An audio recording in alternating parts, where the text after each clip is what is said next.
Bayern Munich যত ভালো ফুটবলই খেলুক, যতক্ষণ পর্যন্ত আমরা এই কম্পিটিশন মানে চ্যাম্পিয়ন্স লিগে রিয়াল মাদ্রিদ টিকে আছে, ততক্ষণ পর্যন্ত রিয়াল মাদ্রিদের থেকে বেশি ফেভারিট কেউ না, রিয়াল মাদ্রিদের থেকে বেশি ডিজার্ভিং কেউ না। এই বিশ্বের খুবই আশাবাদী একটা মানুষ আমি। সো আমি এই হিসাবে এটাও আশা রাখতেছি যে যেই জিনিসটা ইতিহাসে কোনোদিন রিয়াল মাদ্রিদ করে নাই, মানে চ্যাম্পিয়ন্স লিগের ইতিহাসে নকআউট স্টেজে আমরা আমাদের যে ফার্স্ট লেগ যেটা আমাদের ঘরের মাঠে ছিল ওইটা আমরা হারছি, পরবর্তীতে অন্য একটা ক্লাবের ঘরের মাঠে যে আমরা জিতছি, এরকম কোনো রেকর্ড আমাদের নাই। বাট আমার কেন যেন মনে হইতেছে আবেলার হাত ধরে এই ইতিহাসটা চেঞ্জ হয়ে যেতে পারে। And I think Bayern Real Madrid beat করে দিব। এখানে আমাদের যথেষ্ট দুর্বলতা আছে, আমাদের থেকে ব্যাটার টিম বায়ার্ন মিউনিখ, শুধুমাত্র আমাদের থেকে না, পুরো ইউরোপে যতগুলো ক্লাব আছে সব থেকে ব্যাটার এবং সবচেয়ে মানে সুন্দর ফুটবল বায়ার্ন মিউনিখ খেলতেছে, এবং তাদের ডিফেন্স লাইন, গোলকিপিং, অ্যাটাক বিট সব কিছু একদম দুর্দান্ত, এবং কোম্পানি তাদেরকে একদম কমপ্লিটলি দুর্দান্তভাবে জাস্ট ইউজ করতেছে। অ্যান্ড কোম্পানি এই জন্য হ্যাটস অফ।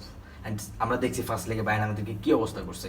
যাই হোক, কিন্তু এর চেয়ে বড় কথা হচ্ছে যে আমাদের থিবো করতে এখানে ব্যাক করেনি, এটা আমাদের জন্য অনেক বেশি দুঃসংবাদ। But Mendy is back.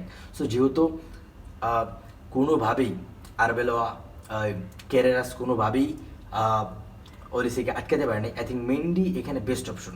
মানুষ কখনো কখনো আপনাকে স্মরণ করে, হ্যাঁ ঠিক মেন্ডি ব্যাপারটা হচ্ছে এরকম যে মেন্ডিকে আমরা অনেক গালাগাল করি, অনেক বাজে মন্তব্য করি যে back pass back pass back pass, কিন্তু মেন্ডির মতো কিছু মানুষ আছে যারা আমাদের আশেপাশেই থাকে, আমরা বুঝি না। বাট এই ম্যাচে আসলে মেন্ডিকে খুব দরকার। অ্যান্ড আই থিঙ্ক মেন্ডি এইখানে একদম প্রপার ওলিসিকে ব্লক করে দেবে। অ্যান্ড রাইট ব্যাকের ট্রেন্ড, অথবা এইটাও করতে পারে যে কারবালকে রাইট ব্যাকে দেওয়া, ট্রেন্ডকে ডাবল বাটনের বালবারদের সাথে শিফট করে দিতে পারে। বাট এটা আর ভালো জানে। বাট আমার জায়গা থেকে আমি চাইবো যে ট্রেন্ড যেহেতু ভিশন ভালো, পাসিং একিউরেসি ভালো, সব কিছু মিলা বালবারদের সাথে যদি ওরা ডাবল বাটনে সেট করে দেয় তাহলে এই জিনিসটা অনেক সুন্দর, এবং মিডফিল্ড কন্ট্রোল চলে আসে, যেহেতু আমাদের মিডফিল্ড খুবই বাজে অবস্থা।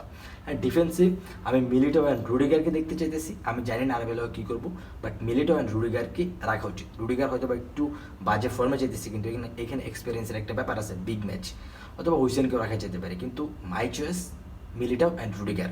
অ্যান্ড মিডফিল্ডে বেলিংহাম, বালবার্দে, আমি তো ট্রেন্ডকে চাইতেছি, বেলিংহাম, বালবার্দে, আর্দাগুলার, কামাভিঙ্গা, মোস্ট প্রবলি এদেরকে স্টার্ট করাইবো।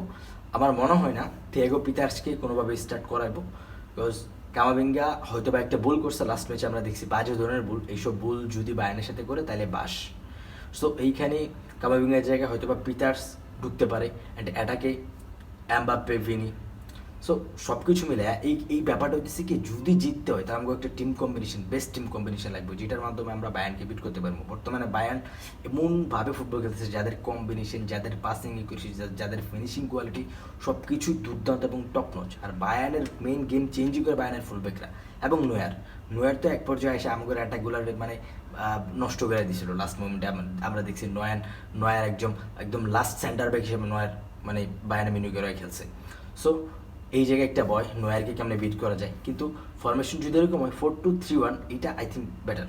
মানে Courtois, Carvajal, Militao, Rudiger, Mendy, and তারপর দুইজন বালবার্দে এবং ট্রেন্ড, যেটা ট্রেন্ডকে এখানে রাখবে কিনা এটা একটা অনেক বড় প্রশ্ন, যদি রাখেন একদম বেস্ট। অ্যান্ড তারপর যে তিনজন সেটা হচ্ছে ভিনিসিয়াস, বেলিংহাম এবং আর্দাগুলার, এবং সবার ফ্রন্টে ক্লিয়ান এমবাপ্পে রিসেন্ট টাইম একটা গার্লফ্রেন্ড পটানোর পরে এমবাপ্পে ও দাদুজনই কেমন হয়ে গেছে, মানে দাদা মানে বাপ্পিদা মিঙ্গেল হয়ে গেলে যাওয়া আর কি। বাপ্পি দেন লাস্ট 3টা ম্যাচ, মানে এমবাপ্পে ইনজুরি থেকে ফিরে আসার পর লাস্ট 3টা ম্যাচ আমরা গোল করতে পারি না। এটা একটা অনেক বড় প্রশ্ন যে without Mbappe Madrid better or with Mbappe Madrid better. এখন এমবাপ্পেকে তো আপনি 1 সিজন বা 2 সিজন এত কিছু করতে পারবেন না, এমবাপ্পে যথেষ্ট গোল করছে, কিন্তু তার আরও ভালো করতে হইব। মেন কথা এইটাই। কিন্তু আমাদের তো মিডফিল্ড প্রবলেম।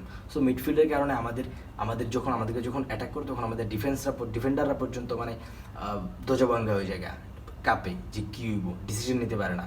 অ্যান্ড অ্যাটাকাররা তো মিডফিল্ডারদের কারণে ঠিকমতো বল সাপ্লাই পায় না।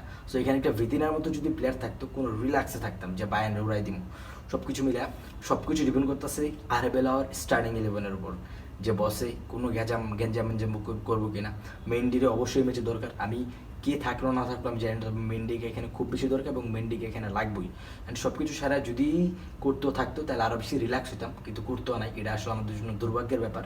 বাট সব কিছু মিলে অ্যাজ এ মাদ্রিদ ফ্যান আমি আমার ক্লাবের প্রতি সর্বদা সবসময় বিশ্বাস রাখি এবং আমরা এত কিছুর পরও এই সিজনে আমরা ম্যানচেস্টার সিটিরে হারাই এই পর্যন্ত কোয়ার্টার পর্যন্ত আসছি, এটা যথেষ্ট বলা যায়। এবং শেষ পর্যন্ত যদি আমরা বায়ার্নকে হারাইয়াও দিই, এটা হবে আমাদের বোনাস।